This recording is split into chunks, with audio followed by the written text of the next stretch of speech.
Hola amigos, bienvenidos a este su canal Jerucero. El día de hoy estamos acá desde lo que se le denominó la Ciudad Blanca por una serie de cultivos que habían, entre ellas el algodón. Vamos a hablar un poco de lo que sucedió acá, Armero y su tragedia.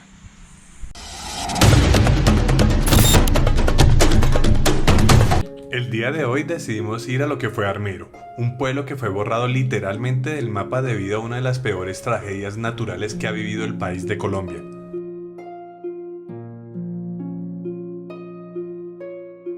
Armero, Tolima, era un importante centro agrícola, localizado a 169 kilómetros de Bogotá. Era la tercera población más grande del departamento del Tolima, después de Ibagué y El Espinal, con cerca de 30.000 habitantes y ubicado a 48.000 kilómetros del volcán Nevado del Ruiz, el detonante de esta tragedia.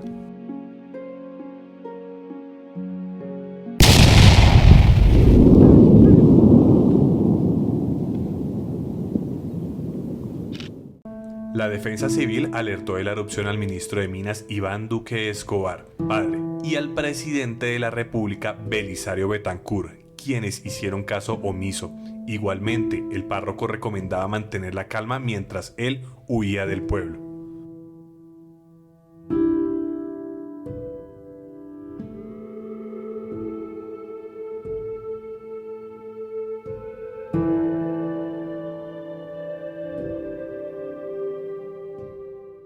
Pero por ahí bajaron tractomulas, cajas fuertes, neveras, aviones, bajaron cualquier cantidad de aviones para acá. Todo eso era tan solo cultivo. Entonces había muchas avionetas de fumigar el cultivo. Cuando pasó la tragedia se vino de Bogotá, dejó todo y se vino. Me dejaron, me dieron una semana para que viniera, pero no había nada que hacer. Donde ellos vivían era de la iglesia y la cárcel y eso es como a 70 metros. Muchas sobrinas, primas, más sobrinas, pero una lindura de mujeres. Sí. Y ahí se fueron, una parte de los hijos de ellos también. De ahorita dimensionaba pues con la de esta y se tuvo que haber sido muy grave porque... Una cosa muy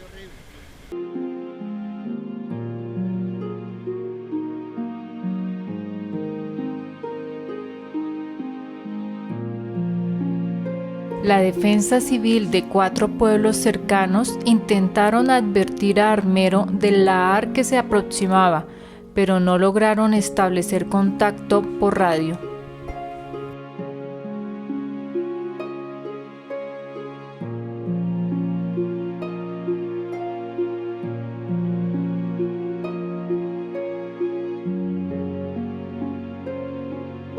Estas tumbas simbólicas no significan que hayan quedado personas ahí atrapadas, sino que ahí quedaban sus propiedades. Ellos llegan, se ubican por la desenterrada del parque principal después de los 10 años, empiezan ellos a recordar dónde quedaban sus viviendas. Lo que hacen es encerrar el lote y poner una tumba simbólica o una cruz para representar a sus seres queridos los 13 de noviembre. Como lo podemos observar acá, es una tumba simbólica demasiadamente agradable. Familiares que todavía se acuerdan de ellos vienen, le organizan el lugar y de vez en cuando les traen una misa.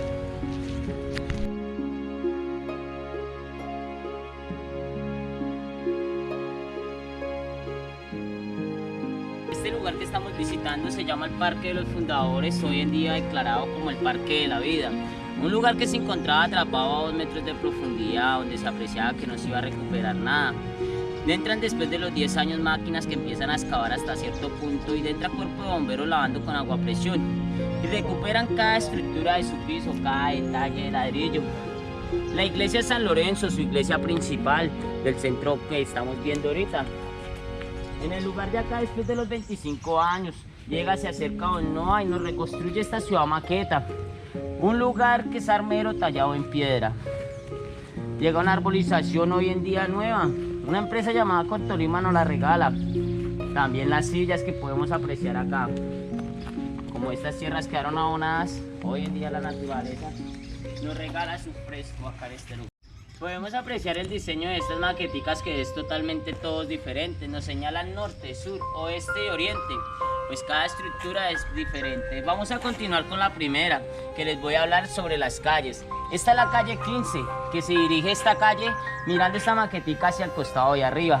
Calle 12, esa maquetica, mirando de aquí para allá. Calle 14, mirando hacia el Magdalena. Y calle 11, mirando hacia la ciudad de Ibagué. ¿Vale? Continúo con esta maquetica, que es donde conocemos sobre la historia de Armero. Este es el río Lagunilla, que nace arriba del volcán del Nevado del Ruiz, que queda ubicado a 65 kilómetros por ese costado.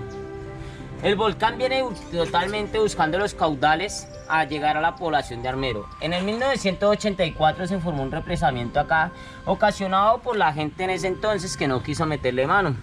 Unos túneles que colapsaron esa noche formaron un represamiento que se llamó el represamiento del Sirpi. Eso duró 2 meses, causando un gran represamiento. En el 1985 ese represamiento todavía no había sido estallado. Se decía que tenía más de 2 kilómetros de represado de agua. 1985, 13 de noviembre, día miércoles, siendo las 3:15 de la tarde, el volcán del Nevado del Ruiz hace una gran erupción de ceniza con arena. Empieza a llover arena en este lugar, no era una lluvia normal. Tenían que dar una orden de evacuación inmediatamente para que esta gente pudiera evacuar. La Radio Armero no quiso interrumpir un partido de Millonarios Cali, una final que se presentó, para dar esa orden de evacuación. ¿Qué hace la gente? Se dirige hacia la iglesia San Lorenzo, que se encontraba en este sector. Le dicen al sacerdote que qué podían hacer. El curita les dice: hijos míos, devuélvanse para sus casas, que nada malo va a pasar. Eso es otro capricho del Nevado del Ruiz. Testimonios que dan algunas personas. Dicen que el padre llega, se dirige hacia la casa, empaca su ropa y viaja hacia la ciudad de Ibagué, dejando el pueblo botado. Testimonio que nos regala él es que él tenía que dar misa los jueves en la ciudad de Ibagué. Por eso él viajó el miércoles para allá, para madrugar en ese lugar a dar la misa. La iglesia de San Lorenzo, como la podemos ver, no queda sino su pedacito de cúpula. La avalancha entra aquí a las 11:15 de la noche.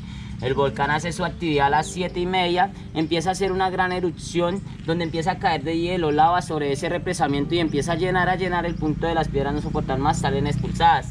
No coge el margen del río, sino una canal que hicieron para los riegos de las arroceras, entrando acá a la población a las 11:15 de la noche. Llevándose la planta de la luz, dejando el pueblo en oscuras y tinieblas. Lo único que alumbraba a la población de Armero esa noche eran 2 bombas de gasolina que han estallado. Los químicos de las arroceras, de las algodoneras y de las demás empresas, al juntarse con la avalancha, empiezan a tocar a las personas, les dejan graves quemaduras, fracturas, golpes que les generaba a las paredes, les produjo una enfermedad llamada gangrena, donde esos cuerpos fueron a parar a fosas comunes y otros cremados, para que no llegara un virus más adelante a las regiones cercanas. Sigue la furia de la avalancha arrasando, donde arrasa totalmente la Rápido Tolima. Por última vez, donde se despidió la mamá de la niña Mayra Sánchez, antes de viajar a la ciudad de Bogotá a hacer cuestiones de trabajo, pues ella era enfermera. El edificio Don Pompilio era de 5 pisos, pasa la furia de la avalancha tapándolo por completo. Se dicen 5 personas que se salvan en el Alto de la Cruz, que muchas personas se resguardaban en el último piso. Pasa la piedra de 300 toneladas y lo destruye por completo, con más propiedades que se encontraban de ahí para abajo. La avalancha deja tapado el Hospital San Lorenzo. El primer piso no lo tocan por miedo de que toda la estructura colapse. El segundo piso lo destapan para que la gente entre y conozca qué tan grande era el hospital. Al costado de acá, la iglesia totalmente arrasada. Cuando se pensaba que no quedaba nada de ella, su cúpula aparece 400 metros a la parte de abajo, totalmente intacta. La lavan, la desentierran y la traen hasta el lugar de acá, donde en el momento de descargarla, la dejan caer y la parten en 2.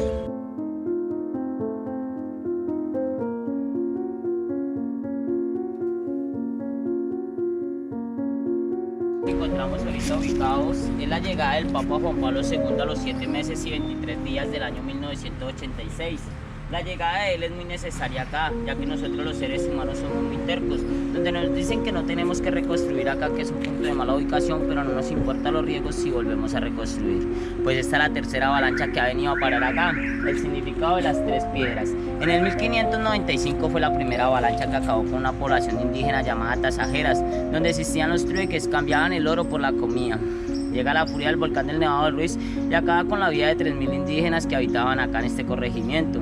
Después de los 100 años se creó otro corregimiento llamado San Lorenzo por unos ingleses. Ellos trabajaban las zonas tabaqueras acá en este lugar, cultivos de tabacos al mayor. Llega la furia del volcán del Nevado del Ruiz y acaba con la vida de 4.200 personas que habitaban en ese corregimiento de San Lorenzo. Después se construyó Armero. Armero era declarado la segunda capital del Tolima, declarada la ciudad blanca por sus cosechas de arroz, de algodón, de sorgo y de trigo. Armero era muy rico, muy próspero, contaba con más de 55.000 habitantes, fuera del turismo, gente extranjera, las regiones cercanas que laboraban acá. Tenía 31 barrios, 9 de la variante hacia arriba, 22 de la variante hacia abajo y llegaba hasta el municipio que vendía. Se llama Armero Guayabal. Guayabal siempre ha existido y nunca lo ha tocado la tragedia, ya que en ese lugar se encuentra fuera de peligro. No hay un río que lo amenace directamente allá. Estas piedritas que podemos ver acá tienen su significado, pues estas piedritas significan las 3 piedras que formaron el represamiento del Sirpi. 5 redes bancarias, los comercios más grandes, las familias más anumeradas y 25.000 personas muertas, las personas que se encuentran acá, que es el significado de todas estas piedritas regadas. Al costado de acá un arbolito que las madres llaman el árbol de la esperanza para sus niños desaparecidos. Gente que se metía dentro del lodo, ayudarlos a sacar y las personas que los recibían en la parte de afuera se los iban llevando. Se dice que muchas personas también cogieron muchos niños de ellos para vendérselos a familias extranjeras que no podían tener hijos. Hoy en día las madres se reúnen acá todos los 13 de noviembre con la esperanza de que entre ojos y siguiendo el rastro les digan noticias de sus seres queridos. Hubo muestras de solidaridad nacional e internacional. Los entes encargados repartieron lo usado y se quedaron con lo nuevo.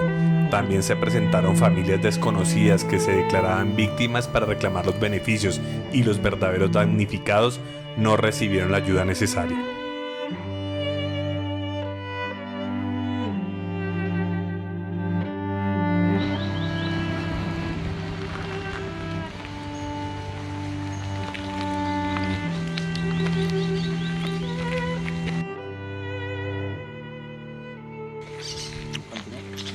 En este lugar de acá podemos apreciar el barrio 20 de Julio. Él llegaba hasta el lugar de bien abajo, donde quedaba el colegio de la Sagrada Familia, donde estudiaba la niña Omaira Sánchez. Por esos costados de allá vivía una señora llamada Omaira Medina, una señora de 22 años, ya casada y formada con su hogar, pero el destino no le quería dar un hijo. En el momento ella queda embarazada y el día que llega la gran tragedia de Armero, ella contaba con 7 meses de embarazo dentro de su vientre. El marido llegaba de trabajar, se acostaron a dormir. Cuando empieza la gente a gritar que se entró lagunilla, ellos iban a subir encima de la plancha de la casa. Cuando los coge la avalancha y los abraza a los dos y los arrastra hasta la parte de abajo. Ella queda sujetada con 2 paredes, el marido queda con 2 vigas de amarre. El marido entra en un caos de desesperación, de tristeza, diciéndole: mija, acá nos vamos a morir, acá nadie va a venir a salvarnos. Amor, ¿qué hacemos para no sentir tanto dolor? La madre, Omaira Medina, pensando en su criatura que tenía de 7 meses de embarazo, llegaba y le daba fortalezas al hombre. Llegaba y le decía: amor, tienes que ser fuerte, tenemos una criatura por la que luchar. El Señor llega y le dice: amor, nadie va a venir acá por nosotros. Él, cogiendo un vidrio, empieza a cortarse, diciéndole a Omaira Medina que hiciera lo mismo, para que no sintiera dolor. Omaira Medina fue rescatada el segundo día por la tarde y el marido murió el segundo día por la madrugada, antes de que llegaran los helicópteros. En el transcurso del helicóptero al hospital de Bogotá, Omaira Medina llegaba y decía que por favor le salvaran a su hijo. Al llegar al hospital de Bogotá le aplican anestesia, donde ella cae en un sueño profundo. Al despertar ella se encontraba sin sus 2 piernas. Perdió a su marido y sus 2 piernas en la noche de la tragedia. Hoy en día ella vive en Leria, 2 cuadras a la parte de atrás donde vive mi hermano. Se sustenta en una peluquería. El hijo nació bien y contea con un puesto de celulares ahí en Leria. Una historia de otra Omaira, no de la niña.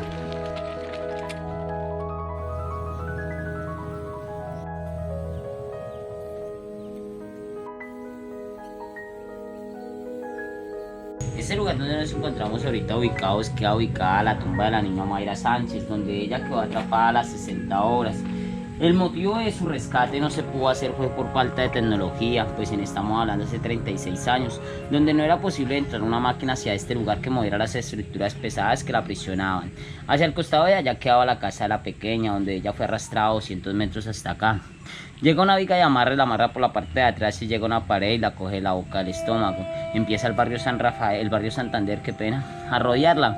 En el costado del barrio Santander viene a descargar sobre esa montaña que se llama el Cerro Morrolizo. Al descargar todas las viviendas allá, empieza a llenar todo esto de ruinas, quedando totalmente sujetada a la niña. En el momento de acá entraron un helicóptero para sacarla sobrevolando, pero lo que iban a hacer era desprenderla en dos. La niña pega un grito demasiadamente fuerte. Inmediatamente sueltan las sogas del helicóptero diciendo que tienen que hacer el rescate manualmente, lo que ellos pudieran hacer con las manos.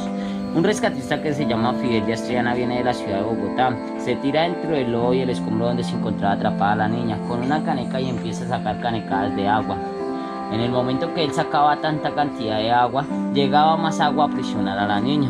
Entre más agua sacaba, más agua llegaba. Al otro día entra en una motobomba, al igual que ella alcanza a succionar gran cantidad de agua y empieza a bajar. De su cuerpo se ven las dos paredes que la aprisionan. En el momento de la motobomba saca la mano, se funde una tecnología súper mala. Una enfermedad llamada hipotermia empieza a acelerar por el cuerpo de la pequeña, al tocar el corazón, donde ella pierde la vida de un ataque cardíaco. Un color de sus ojos como aguasangre, como lo podemos reflejar acá. Entra el doctor, le toma los signos vitales y confirma de que la niña no sufrió ningún desmayo, sino que ella había fallecido. Y dice que él trae el número de la mamá, de la señora Leida Garzón. En el momento que él se comunica con la señora Leida, le dice: señora Leida, su hija acaba de fallecer, ¿qué quiere que hagamos con ella? Dice la madre que por favor se la dejen en el lugar de origen donde la encontraron, ya que no se la podían llevar para la ciudad de Bogotá. Dice el doctor que cómo se la van a llevar, sabiendo que tocaría llevarle nomás medio cuerpo de la pequeña para darle santa sepultura. La madre dice: entonces déjamela ya. Los rescatistas, tomando la petición que le hacía la mamá, empiezan a formar una tumba simbólica en el lugar, donde empiezan a regar bultos de café por la parte de encima. Empiezan a taparla con lodo y dejan el lugar marcado con unas tejas de zinc. En la llegada del Papa Juan Pablo II a los 7 meses y 23 días a declarar el lugar Camposanto, la madre decide dejar a su pequeña acá. El proceso que llevaba de sacarla lo dejó atrás. Pues en este lugar quedó atrapada la niña Mayra Sánchez con una bebecita de 45 días de nacida y en el fondo de los pies la cabeza de la tía, ya que algunas palabras que pronuncia la niña es: toco en el fondo de mis pies la cabeza de mi tía. Tengo miedo de que el agua suba y me ahogue porque yo no sé nadar, aunque soy de aquí, de tierra caliente. Tengo frío, tengo sed. Estoy preocupada, hoy era el examen de matemáticas. Váyanse a descansar y mañana vienen y me sacan de aquí. Palabras de una niña inocente de 13 años, toda una guerrera que contaba con la esperanza de salir del lugar. Cuando ella repetía: mamá, papá, reza para que esta gente me ayude y yo pueda salir triunfante. Mami, papi, los quiero mucho. Yo a ti, madre. Adiós.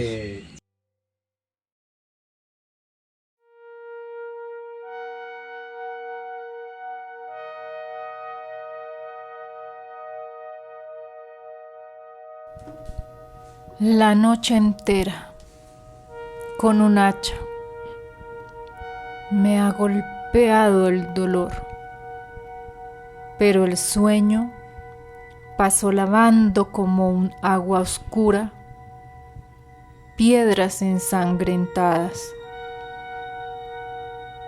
Hoy de nuevo estoy vivo, de nuevo te levanto, vida sobre mis hombros.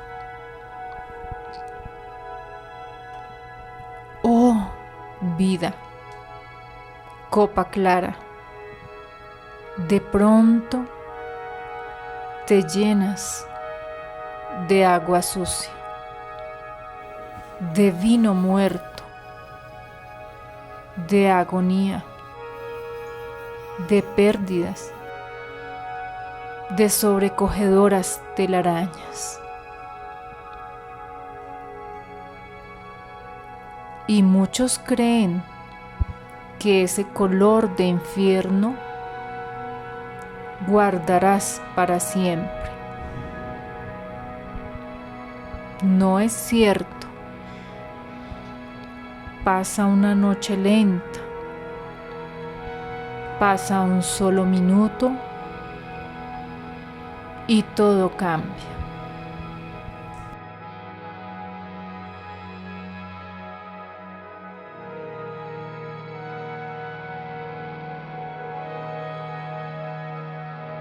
En este momento acá Y hey, Giovanni, ¿qué vas a hacer cuando entre la tragedia acá en Armero? Y dice, no, pues allá ya tenemos el traje de baño, pues nos vamos nadando por encima de todo eso, y hacían chistes con eso, la avalancha y todo acá, pero nunca se pensaban en las consecuencias, porque lo que ellos esperaban era una inundación, más no una destrucción total. Por eso fue que se confiaron. En el momento de acá, hoy en día nos aferramos siempre en las cosas materiales y nos importa un carajo la salud. Pues hoy en día nos queda un gran espejo con Armero, que hoy en día una orden de evacuación, hacerla inmediata, no importa dejar sus cosas materiales, que son cosas que se pueden volver a conseguir. La vida es una sola y toca disfrutarla, también toca apreciarla.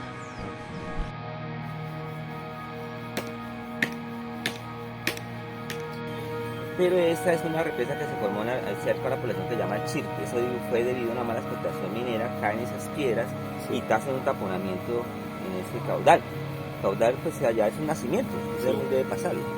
Murillo, Tolima. Sí, en ese caudal. Entonces, dejar a esa población sin agua. Al momento que esa población queda sin agua, se dirigen a mirar qué había pasado. O sea que sabían lo que se había formado. Sí. Como ese pueblo era prácticamente liberal y la parte mandataria conservadora, entonces tanto el gobernador de Ingeominas, que era Gonzalo Duque Márquez, papá de su presidente actual, dijo que no tenía presupuesto para quitarlas. Es una polémica social durante muchos años. Ellos dijo que no las quitaron, que uno cobraba 12, pero no las quitaron. Que hagan un parque, que hagan una represa, nunca lo hicieron. Entonces, si la hubiesen quitado la avalancha, hubiese tenido su cauce natural, entra y inunda más una raza. Por eso llaman negligencia, porque si no las quitaron se formó una represa mucho más grande de acumulación de deshielo volcánico. Y una de esas piedras de allá abajo hasta acá. Esa es una de las piedras. El montículo que se formó en altura y profundidad, vaina, ¿no? Estamos hablando de 110 metros de altura, kilómetros y medio de ancho. Eso lo puedes comprobar allá, ¿sí?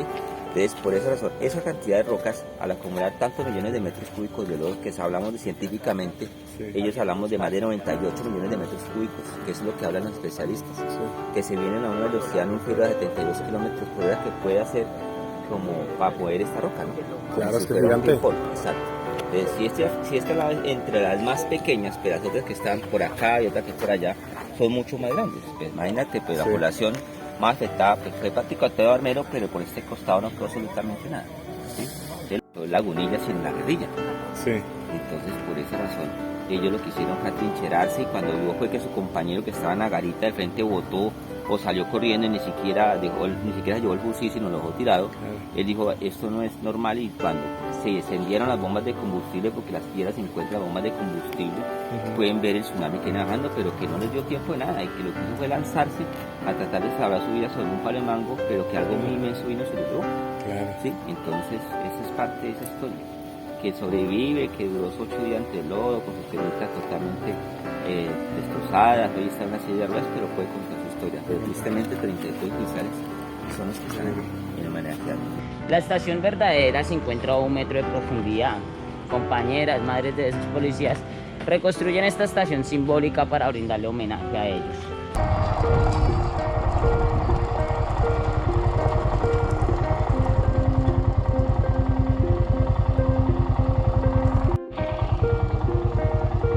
Guayabal fue un municipio cercano a Armero, que adoptó el nombre de Armero Guayabal debido a la tragedia de Armero, para que su nombre no quedara en el olvido.